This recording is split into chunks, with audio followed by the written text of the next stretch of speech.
Good evening, everybody. Thank you for taking the time to join us for this webinar. As I'm sure we're all experiencing, this can be a very stressful, anxiety-inducing time where we're not really sure what's going on or when it will end. And so with that, I'm very excited to introduce our two speakers today who will be talking about coping with stress during times of uncertainty, Eliz Green and Tom Singer. Hi, and I'm very happy to be with you. And one of my favorite ways to do a program like this, especially with a group of people who really like each other, is a little bit like a talk show. So I invited my co-host along, Tom Singer, who is really a wonderful person if you want to have somebody engage a group of people. That's kind of his sweet spot. So I'm going to turn it over to him to sort of frame how we're going to go about the day, and then we'll kick off.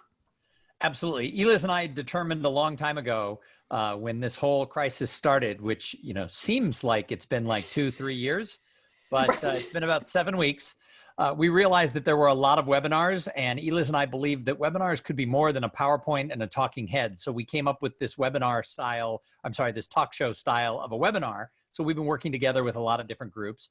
And so Eliz is one of the leading experts on how to deal with stress and uncertainty. She has a very interesting background and recently has conducted a multi-year study on stress in the workplace. And so a lot of what she's going to talk to you about today comes from that study.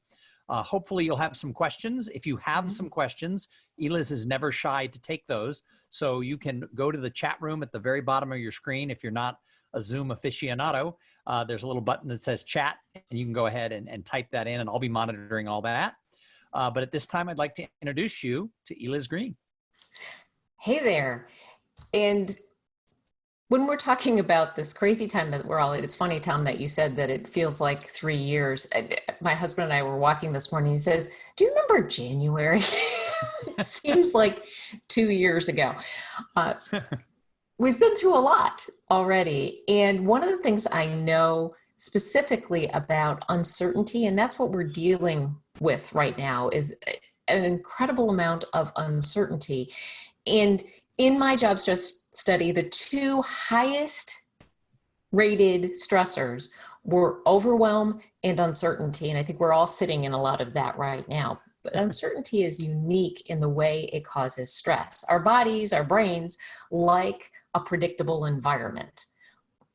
When things are unpredictable, we see that as risk, and we tend to go into that reactive state, which triggers a stress reaction. And when we're stressed, when our bodies perceive that there's a stress in our environment, it pumps our bodies full of a chemical called cortisol. And cortisol is there for a good reason. When you're driving down the road and somebody pulls out in front of you and you need to react really quickly, that cortisol pumps into your body. You're able to react more quickly. Your heart rate goes up, your blood pressure goes up, and your blood even becomes stickier so that if you were injured in a car accident, you wouldn't bleed to death.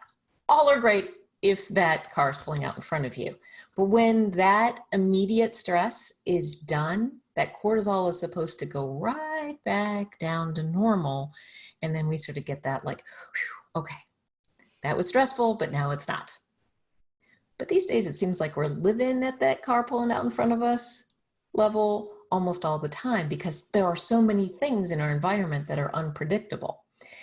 And that uncertainty can come out in so many different ways, whether it's being a little more angry at things that probably in a different time you wouldn't be that angry about, or being sad, or maybe it's just sitting in front of your computer and staring into a blank space, wondering if you're ever going to be able to put two thoughts together again. All of those things, all of those reactions are completely normal reactions to what's going on. But the problem is, if we stay at that high stress level all of the time, we don't get a chance to recover and let that stress come down.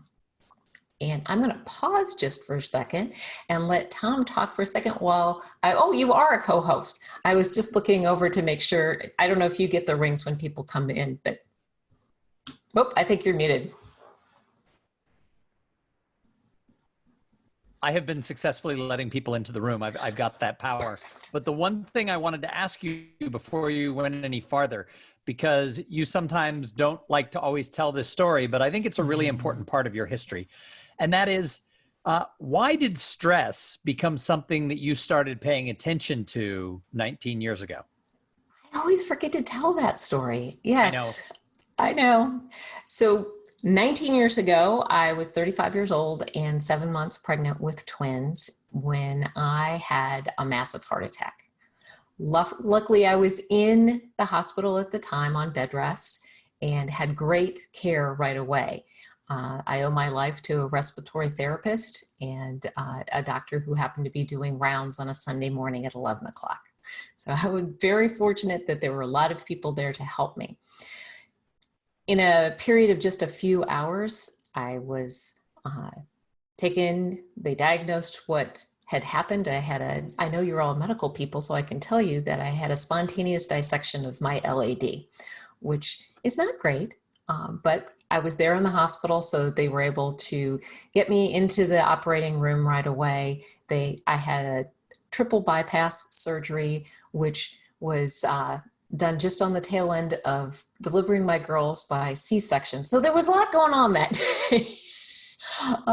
So if you can imagine, I was a postpartum cardiac patient who is lactating and her daughters are in the NICU. So there was a lot of the hospital that I covered. But I recognized that I was extremely lucky that I had all of that great care, but stress was not a risk factor that I could afford. I really needed to be able to manage my stress to make sure that I get to be here for our family. And that period of time, probably the first 2 years after my heart attack, was very uncertain. We didn't know how I was going to recover. We didn't know how the girls were going to be. They were almost 2 months premature. There was a lot of uncertainty in our lives. So I had to develop strategies to keep that at bay, to make sure that what was the most important, this little bubble of contentment. When we were in the NICU, visiting the girls for before I left the hospital and when they were still in the hospital, I remember going in and, it was just so lovely to be with them. And then a couple of days later, I was there and it was noisy and the babies were crying and there was so much going on. And I turned to my husband and I said, wow, it's really loud in here today. And he said, it's loud in here every day. You just haven't noticed. And it's because all I was concentrating on was that little bubble of contentment around those two babies and my husband. That's all that really mattered. And it certainly got harder as we left the hospital to just keep the focus right there. And over the years, there's stuff on the outside that wants to come in, but I recognize that as long as I can keep my focus on what's really important, that bubble of contentment around my husband and my children, I can let a lot of things swirl on the outside and not let them in. So that's what I really want to share with you, is how to keep all that stuff at bay so what's important gets taken care of. Sound good? And there's certainly a lot of stuff in the outside world right now that's trying to get in and add to that stress and that uncertainty. So what can people do? I know you have some points that you can walk them through. Let's take them through that journey. One is certainly, we already talked about, that just understanding that your reaction to uncertainty is natural and normal. You shouldn't beat yourself up about any reaction you're having to the situation right now, but there are things that we can do to keep those things at bay and allow ourselves to recover from the stress that we're under. The first thing that we can do is prevent those things from triggering our stress reaction to start with. Just like keep them out there. And there's lots of things that can trigger us right now. Television news is a big one for me. And I have for many years avoided television news because I understand, I was a marketing major and a journalism major, that, TV news is really designed to make you keep watching. So every choice about the graphics and the music and the words they use is meant to pull you in. But I also know that when you're watching something, your brain wants to become part of the story. So you can't help it to sort of dive in and start emotionally reacting to what you're seeing, which is different than reading news. You might read something that upsets you, but your brain is not trying to join in on the story. You're consuming the information instead of trying to become part of the action. So the more we can keep those things at bay, figuring out what are the things that start revving up that stress reaction and keeping them away is a great way to avoid having the stress reaction in the first place. Choosing a couple of trusted resources for your news and reading it rather than watching it or listening to it makes a difference. I would avoid scrolling through Facebook on a regular basis because there can be a lot of things that people post that can be upsetting. A lot of video on that as well. And then there's lots of things that maybe we don't need to look at every day, our financial reports, those sort of things. If that is triggering, choose when you look at those things and then put it away. And not getting into politics per se, but as we come into an election year, a lot of people are heavily triggered on all sides of the aisle. Well, and understand every political ad, no matter who is the source, every political ad is designed to have you have an emotional reaction to it, good or bad. So one of the nice things about having the sort of video television services that we do is that you can skip those commercials. But you're right. I write around election time. I often write about how stressful just that. I'm not even coming up with the word. It's just so troubled. All of the information in the language that comes during a campaign can be very stressful just for the same reason that our brains are trying to become part of the story. We don't need that. Try to keep that out there. But of course, there are always things that we can't avoid. And those we just have to figure out ways to help our body disengage from and recover. So that's really our third tip, is how are we going to let our bodies recover from the stress that's just in our environment and we can't avoid, whether that's home stress, work stress, political stress, news stress, whatever it is, it all happens at the same time. So it's all part of your environment. As I said, we have a natural reaction to stress to pump that cortisol in, but your body is actually designed to let the cortisol out if you sort of give it the signal that it's time. But that only works if this thing that was causing us stress isn't there anymore. If it's constantly there, it's hard to recover. So let's talk about ways that we could disconnect from that. We all need something different in order to do that. And this really became, for example, we may need to disconnect from the fact that the dogs are barking outside my door. I was going to ask, do you get triggered for stress when your dogs bark on webinars? Sometimes. Sometimes. But I can hear my daughter out there going, shh, shh, shh. So I think it's going to be okay.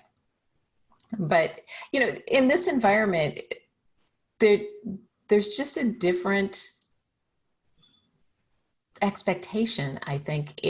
We're all inviting people into our homes in a different way than we've ever done before, which I think is really great in many ways, because that having to have that, especially as women, that professional exterior that that like I have it all together. Well, nobody has it all together right now. So we can sort of let go of that a little bit.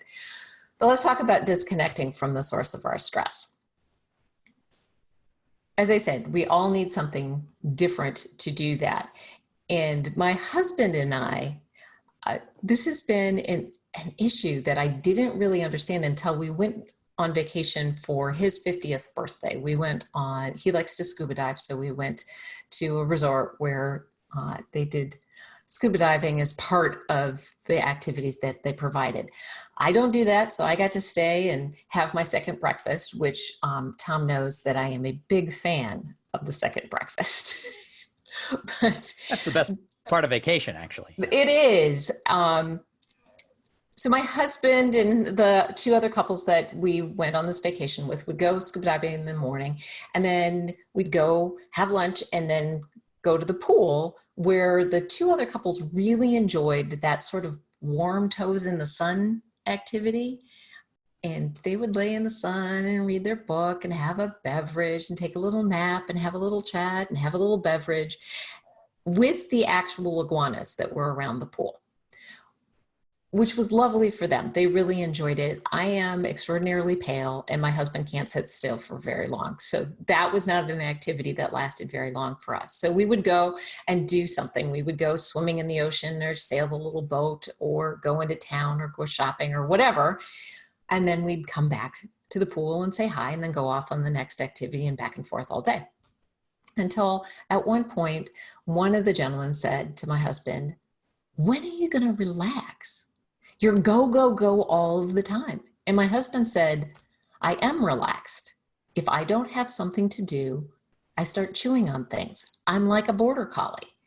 And, it was one of those moments in a marriage where you think to yourself, "Oh, yeah, that's totally true." I mean, he's not chewing on the furniture. He's chewing on things. He can't let go of what's in his email inbox or all of the things that he needs to pay attention to.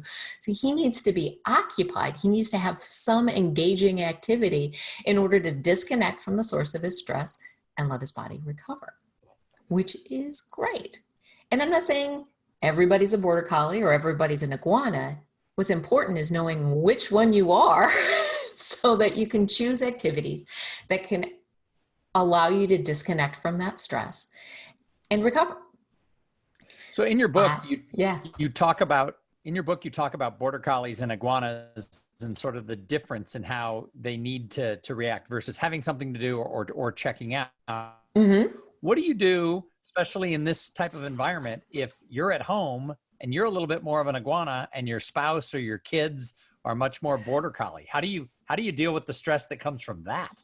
Right. So I tend to the border collie side. So I am actually pretty content to be in my house. And, it's starting to be spring. So I get some of those activities like going out and working in the yard or that sort of thing. And we walk every day. But one of my daughters and my husband need things to do. So it's really understanding that you need different things and allowing space. I said to my daughter yesterday, "Do you need to go out and have some out of the house time?"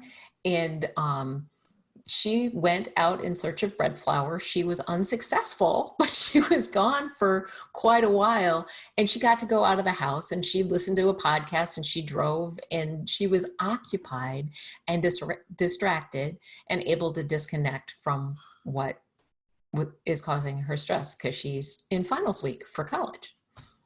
Tom and I have gone on vacation together with our spouses, and we have very similar spouses in terms of their need for engaging activities on vacation.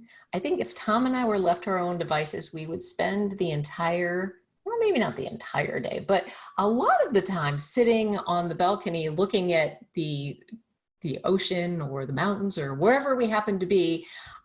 We might read a book, we might journal, we might talk about, I don't know, the speaking business, all of which we did when we were on vacation, when Clay was off doing his border Yeah, collie type when activities. when our families went on vacation together, my wife likes to sleep in. Clay would go scuba diving. She and I would sit around, talk business, and then my wife would wake up. We'd see her coming. We'd have second breakfast, which of course Second is breakfast! Liz's favorite thing. And then when Clay would get back from scuba diving, the activities would begin, and that was the way they like to travel. In this quarantine, my wife is an introvert. I'm an extreme extrovert. So the collision of this is I want to go talk to somebody. And so we've figured out a system that works for her. And that is when she's not working, if she needs downtime, she listens to a book on tape and she has a set of headphones. That is so And smart. if she's wearing the headphones, the house had better be on fire, or I just kind of go do something else. And so is that a good way to sort of do it? Have sort of a signal for these other people in your household of what you I think need? that's absolutely perfect to negotiate. I think all of us need to negotiate not only our physical space right now, but sort of our emotional space in terms of what do you need in order to disconnect from what's causing you stress and recover. And vacations are definitely a time when this kind of comes into play, but certainly right now, giving each other a little bit of grace to figure out what you need is really important. It's also renegotiating. My husband's desk used to be right there. We're all negotiating for what we need. What I think is difficult as women sometimes, we spend a lot of time caretaking, and we don't necessarily make the space for ourselves to do that disconnecting and recovering. Having a conversation about what you need with your spouse or with the other people in, especially if you're quarantined together, is really important so that you get what you need. I think it might be helpful, Tom, if we do, because we have some time, we do a couple of scenarios about who do you think you are? Are you a border collie or an iguana? So I'm going to give you, we're going to have to pretend we're not in quarantine right now. So let's say we're released from our confines. Things are back to normal, whatever that's going to look like. And it is Friday night. If you have children, Mary Poppins is in town and she has taken them to her house to spend the night. So you don't have to care for any children. You don't have to make anybody dinner. You don't have to do any work. You have not carried anything home that you need to do. You have the entire evening, $500 to spend because you got a gift card because you are a great person, a designated driver. What would you like to do with your time? And I'm going to have you pop those ideas into the chat, and Tom can pop them into the chat room of what you would do if you had that kind of an evening. And what I loved was the amount of people who were smiling as you were like explaining what that you released everybody's stress just from the way you told that story. Mary Poppins, no kids, $500, just you and your spouse or whoever. Whoever, you could be by yourself. everybody sort of had that look of, I want that. So pop in the chat room and make sure you're sending it to everyone. One of the mistakes that happens in Zoom is sometimes it wants to put it somewhere else. So we're getting our first ones here. And it says, naturally, I can't read without my readers because I'm old. Well, I can do it. But that's okay because I've got them right. All right, good.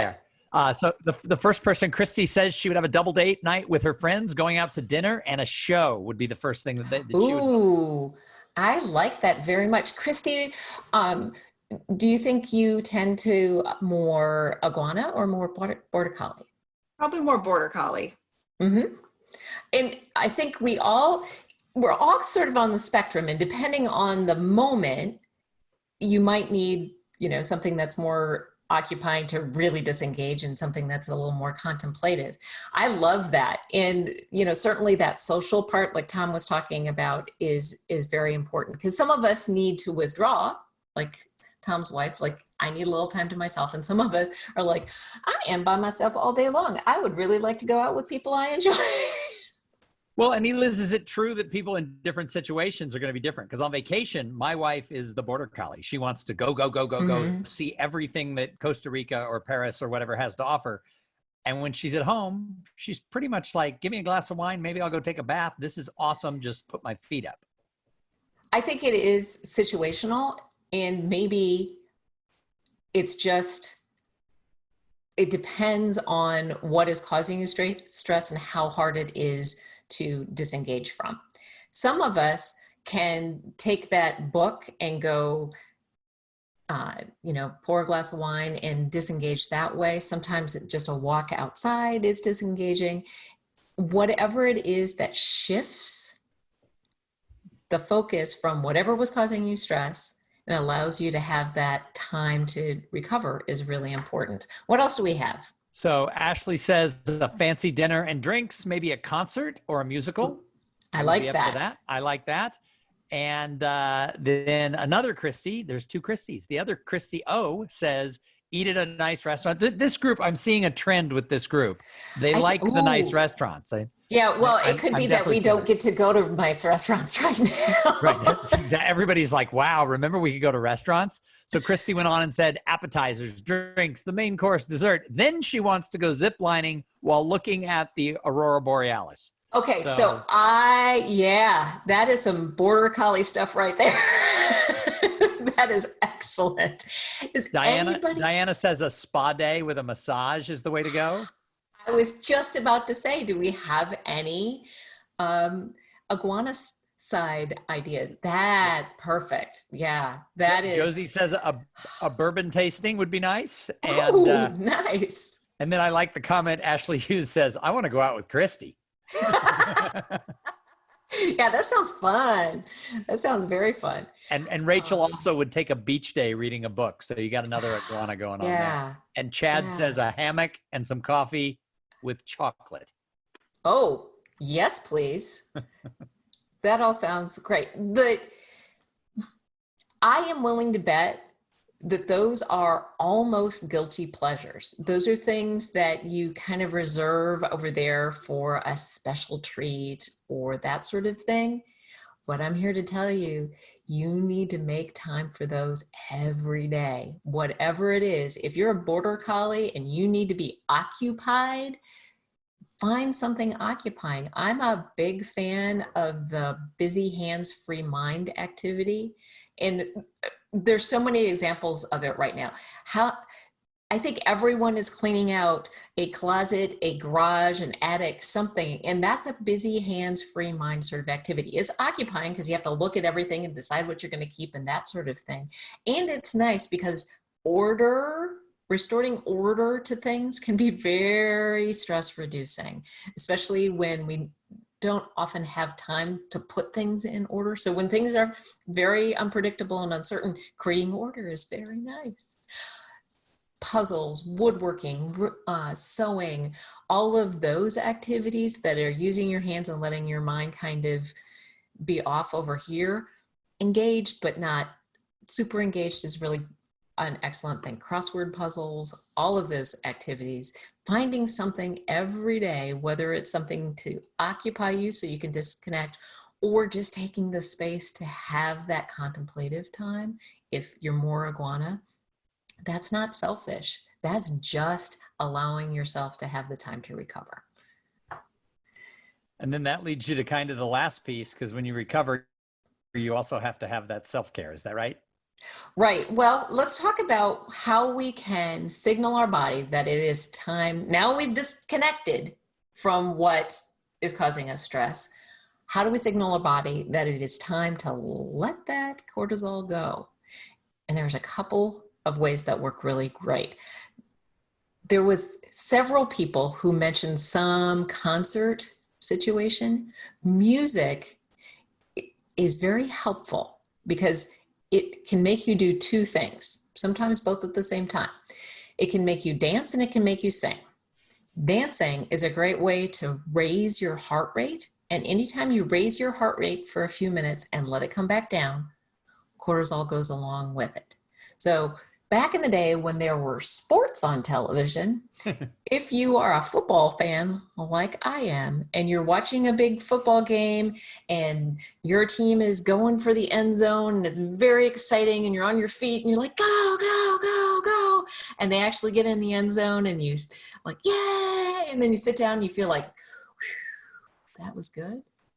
Same thing. So it doesn't have to be physical activity that makes your heart rate go up and come back down. Anything that makes it go up and come back down does the same thing with your cortisol levels. So that's a great technique. That's a way of saying, hello, body, time to let that go.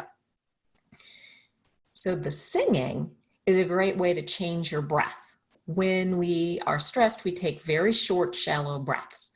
Anything we can do to lengthen and deepen that breath will help signal your body that it's time to let go of your cortisol, which is why meditation works, it's a great thing if you tend towards the iguana side. If you're a border collie, however, and you have to sit still and listen to your breath, that might actually make you more stressed. So finding out what works. So if you want to lengthen your breath, singing is a great way to do that. And there's a lot of studies around the mood lifting effect of singing, especially singing with other people when we get to do that again. So that's a great way to signal your body that it's time to let go of that cortisol. Going outside, just being in nature is another way to signal your body to let go of that cortisol. It's also great because right now we are spending so much time looking at things at the same distance that eye strain is a real problem. When you go outside, your brain has to focus on lots of different distances, and it really is a great thing for relieving the eye strain. So those are some ways that you can signal your body to let go. Laughter, in terms of changing your breath, works the exact same way. And if you are looking for something that is a foolproof make you laugh every single time, I just would share with you that you should Google pancakey wife. Pancakey wife. It's a bride. She has the most contagious laugh I've ever heard. And I saw Diana probably have seen the video that I'm talking about. I probably have watched it 100 times and it makes me laugh every single time. I can't help it. So that's my little gift to you, pancakey wife. Over in the chat room, Christy G said maybe we should form an MAA choir, except for the fact that Ashley said she would never get past the tryouts.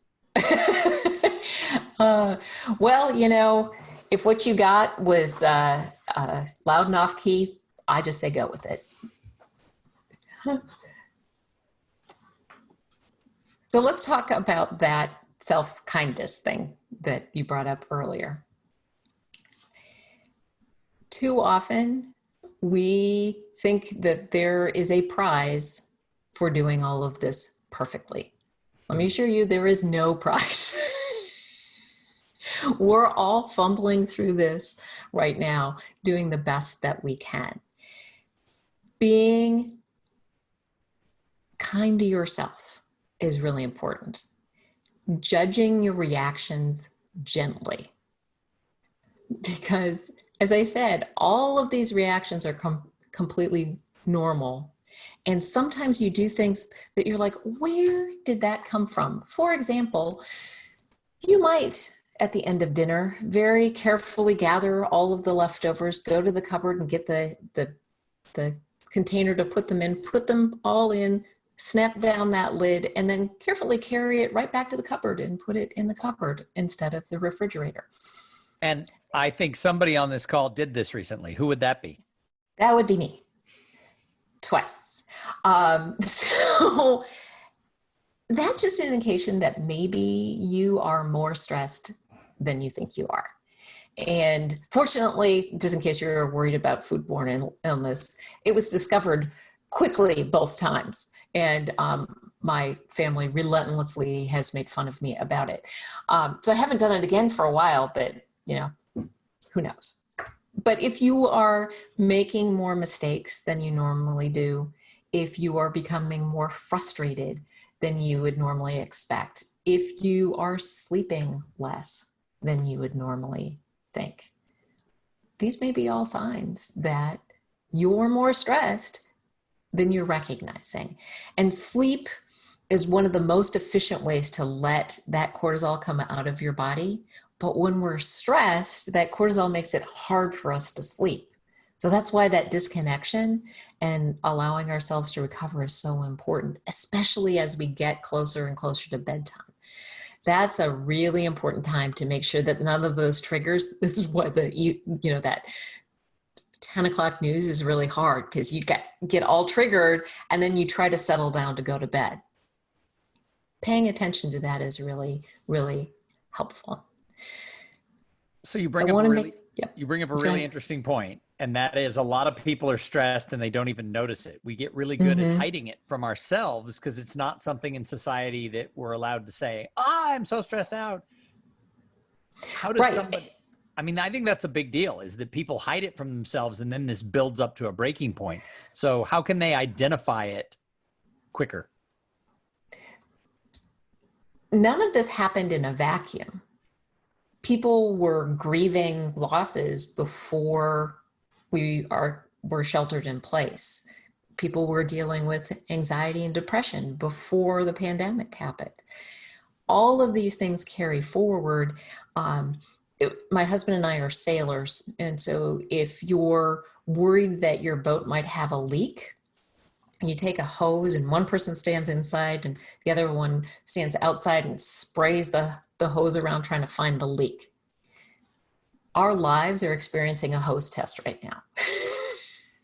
So anything that might have been a little thing before might have increased to a bigger thing right now. And that's just a natural reaction to what's going on. And we're all grieving things that we expected. And Tom's daughter was supposed to get married. Was that this week? May 16th. So a week and a half from now was the scheduled wedding. We have seniors in high school and seniors in college losing that experience. So we're all grieving things that should have happened. And grief is tricky. It comes out in weird ways. It comes out in sadness and anger and frustration, in physical symptoms, not sleeping, having intestinal difficulty, all kinds of things that you may not notice because they may sneak up on you. And I'm going to put together a resource page for you. There is an ebook there for you that lists a lot of symptoms of stress that might help you recognize that maybe you're under more stress than you think you are, as well as strategies to help you disconnect and get rid of that cortisol. But I will say that if things have gotten to the point where it's too much for you, and maybe your friends and family members aren't fully equipped to help you with that, there are people who are trained to deal with grief and the types of situations that we're in right now. I know when my dad was dying, I needed to talk to somebody. There shouldn't be any shame or stigma around talking to a mental health professional. And I have resources on that page that I'm going to send you to find help if you need it, because there shouldn't be barriers to that. If you stubbed your toe and broke it, you'd go and, well, maybe not right now, you wouldn't go to the doctor, but when we're sick, we get physical help. We need to make that just as accessible. But in the theme of being kind to yourself, as I said at the beginning of this part, there's no prize for doing all of this perfectly. And we so often concentrate on the things that aren't going well that we forget to celebrate the things that actually worked. And when we're busy, when we're overwhelmed, we get something done and then we just go on to the next thing we have to do instead of actually celebrating the things that we accomplished. I am a firm believer in celebrating all victories, no matter how big, no matter how small. And sometimes it's the small victories that really should be celebrated. Some days during this period of time, getting out of bed is worth the celebration. You know, did you get up? Did you shower? All right, that's worth the celebration. Finding those little things to celebrate are really, really important. And because I know it's much more fun to celebrate them with someone, Tom's going to lead us in a little exercise to have a little sharing. So we're going to send them out to the breakout rooms for this? Yeah, let me look at how many people we have. So without us, there's 16 people. 16. So let's do groups of 3. Yeah. So I guess somebody will end up in a group of 2. What we're going to do is we're going to send you to the Zoom breakout rooms, and there'll be 3 of you in each room. And just tell everybody what that small victory was that you've had, maybe this week, maybe in the last 2 weeks. Maybe you painted that room that's been needing to be painted in the back of your house or something like that. And then when we come back, I'll let people share out something someone else said, because people never want to, in the big public forum, share their own, but they're always happy to share a win that somebody else had. So we'll just send you out for a couple of minutes, and everybody kind of give everybody in the thing a chance. Maybe this is a good time to turn on your camera down at the bottom so that you can see each other when you go to the breakout rooms, and tell everybody what is your best little victory. We'll see you back here in a few minutes. Here we go.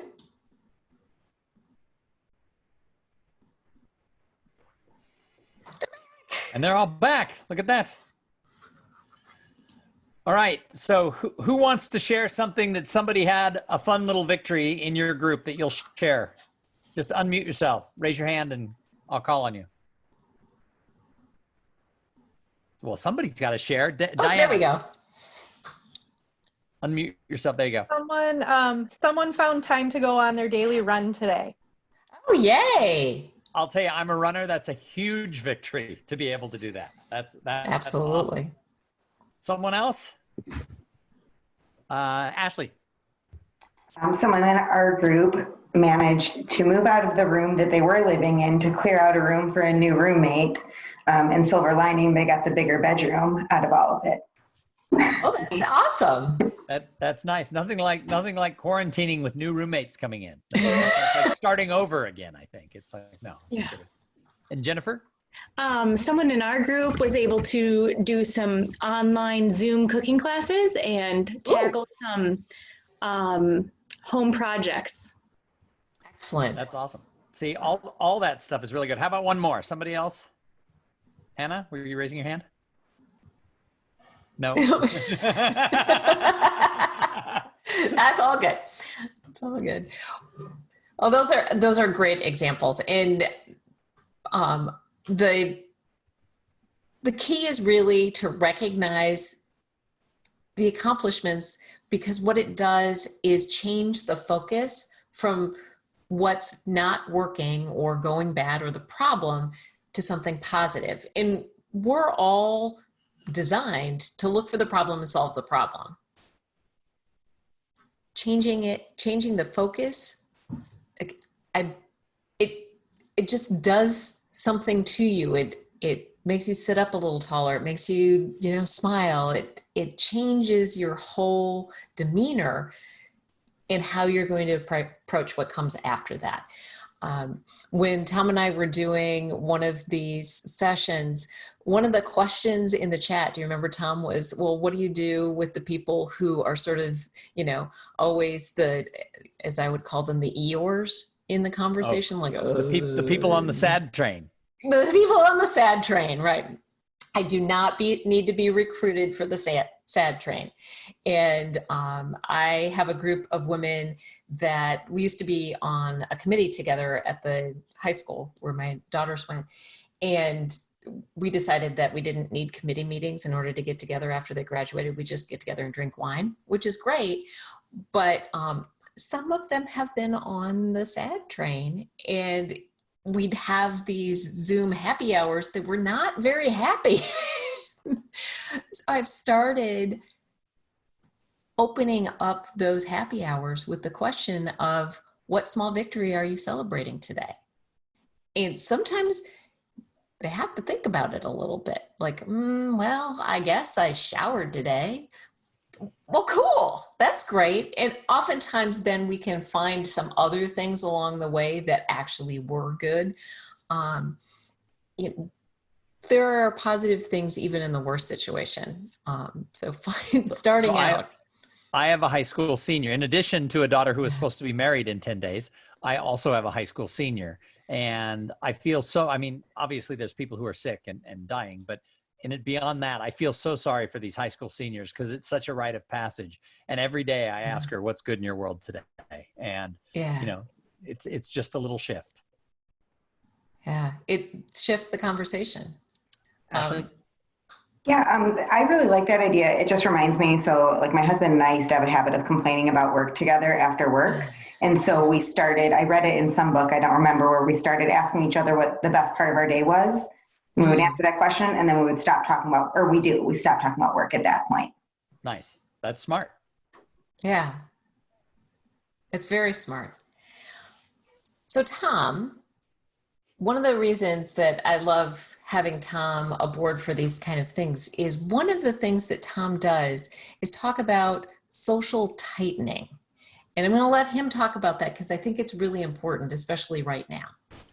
So when this whole thing began 7 or 8 weeks ago and the term social distancing entered into our vocabulary for the first time, it immediately scared me that we were going to have problems because humans, whether you're an introvert or an extrovert, it doesn't matter. We're social creatures. And a lot of people, their only real social outlet is work. They spend 8 to 10 hours a day there. And so I immediately knew that there were going to be a lot of people, if they lived alone, if their social outlet was work, whatever it was, were going to feel disconnected. So in the world of social distancing, I started working with my clients on how do you socially tighten? And basically what that means is that while we have to be physically distanced, we shouldn't let our network connections, both personal and professional, wane. We need to take action. So we have to have intention and pay attention to the people in our lives. So I've been encouraging people to daily reach out to about 3 people just to check in, whether it's someone in their community, in their faith community, in their business, a client, just to touch base. And early on, I was putting this out on social media. I was writing blog posts about it. And a woman I know reached out and said, stop it. I don't need that. You're annoying me. And I was like, I don't understand. And she goes, I'm fine. I don't need to reach out to people. And so I reframed it on her and I said, is everyone in your network fine? Is there anyone out there who might feel lonely? There's already an epidemic of loneliness in our society, of people feeling, even in a world where we're so connected, people feel disconnected. I said, are you sure everybody is that way? And she, a few hours later, wrote back and said, you're probably right, and has been reaching out to 3 people a day. And while she doesn't need it, she feels that she might be serving someone else. But what I've found is that if we can keep connections alive, we can keep ahead of a lot of this stress. So Eliz, does that come back to what you've studied when we have more positive social interaction and we're not feeling disconnected? Does that help us bring down the stress? It does. There's a lot of us who process stress by talking about it or just that connection with other people. One of the reasons we belong to associations is to be in contact with people who actually get what we do. I'm sure you've all had the experience of having to describe what you do to somebody where you start and they're like, oh, okay. But being in a group where everybody knows what you do and actually can help you be better at it is great. One of the things that is really hard about this time right now is, I know Tom and I were looking forward to our annual convention. It's sort of that 4 days kind of fill me up and get me motivated for the rest, for the next year in my business. So finding ways to have that interaction in different ways. And Tom and I are really finding that there are a lot of tools that allow us to be connected in different ways. We're hosting the virtual component of our annual convention for our association and creating that hallway time as well as we can, because we know how important it is. And so I want to go through the tips that I shared today, leave you with one more thought, but then I want to send you out again so you can talk to each other and have that community with each other. So let me share my screen so I can show you what we have.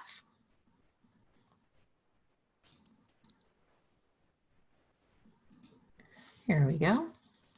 And are you seeing the little kid under the, yes. Yep. All right. So our first tip was to understand that uncertainty is just stressful, and all of the things that you're feeling are completely normal and natural.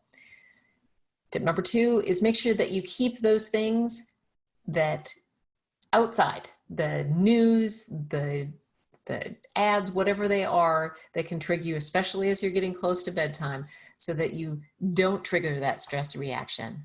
Third one, it was to shut down that reaction, whether that's a border collie or an iguana type thing that you need to do, and allow your body to recover using some of those strategies that we talked about, like bringing your heart rate up and letting it go back down, singing, laughing, sleeping, very important. And then of course, to practice a little self-kindness. Find somebody to connect with. Judge your reactions gently and celebrate every victory you possibly can. I'm going to put together for you a resource page. I do want to share with you that something that I say almost every day. Life is not about perfection, it's about moving in the right direction. I hope that you found something that in the last 55 minutes that will help you in moving in your right direction. And Tom, let's send him back out.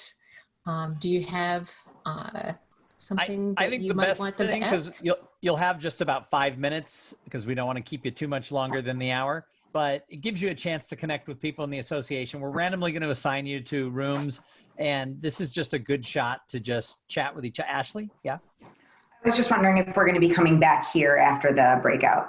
Yes. Awesome. We'll bring you back to say goodbye real quick. We'll send you out for about 4 or 5 minutes, but just treat this like you were at your annual conference and it was happy hour and you sat down at a table with 3 people, 4 people, maybe you know them, maybe you don't, and treat it like your virtual happy hour for a few minutes. If you don't know everybody in the group, get a chance to meet each other and just say hello. We'll just give you a few minutes in the breakout rooms.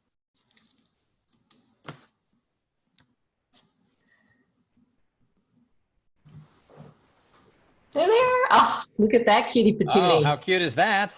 The children have arrived. Yay. On our last one, we had dogs. That's true. Well, thanks Eliz, to everybody. Any last words for them, Eliz? Whatever you're feeling is natural. Give yourself a break. Do something to make yourself feel better. Those would be Can we just take a minute to thank Tom and Eliz for presenting to us and doing this for our organization? Yeah, thank you so much. Thank It's you. my pleasure. So have a great rest of your night. Go celebrate with whoever happens to be around. Question before you guys sign Yes. off. I know that we were talking about like border collie and iguana personalities before, and they can sometimes react differently to when you reach out to them, like to check in. Are there better ways of doing it if you know the person is one or the other? That's a really good question. And I think the border collie iguana it is more of a how do you disconnect from the stress issue, and it doesn't, interestingly enough, track with introvert extrovert. You can have introverted border collies and extroverted iguanas. My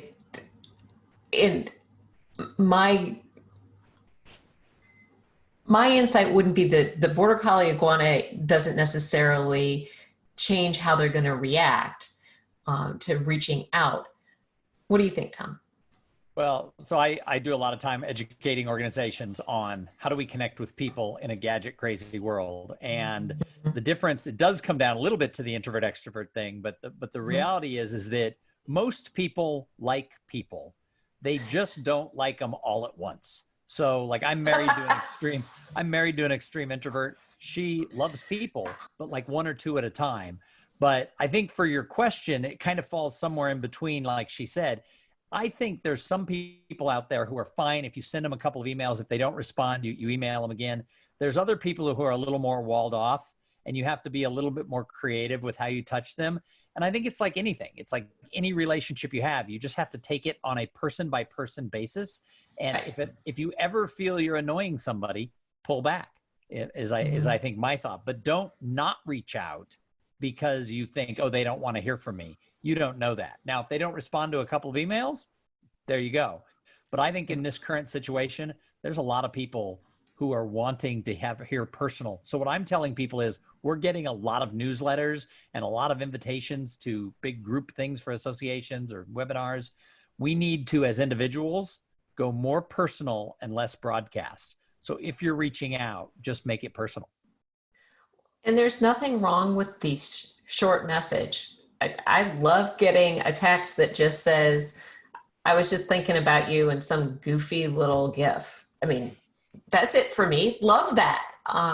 And for somebody who might be a little bit like, you know, that's it. That's a great thing. Or people who are just swamped. That little thing may be the thing that makes them smile all day, and you'll never know how important it was. So awesome. I want to be respectful of your time, and we're over, but if anybody has a question, I'm more than happy to stay on a little bit. But I know we got dinner time and bedtime and all kinds of things going on. So if you need to go, please feel free to do that. Thank you. Thanks so much. Have a great rest of your evening. You too. Thanks, everybody. Appreciate your time. Thank you, everyone. Thank you. Thanks, y'all. Thank you.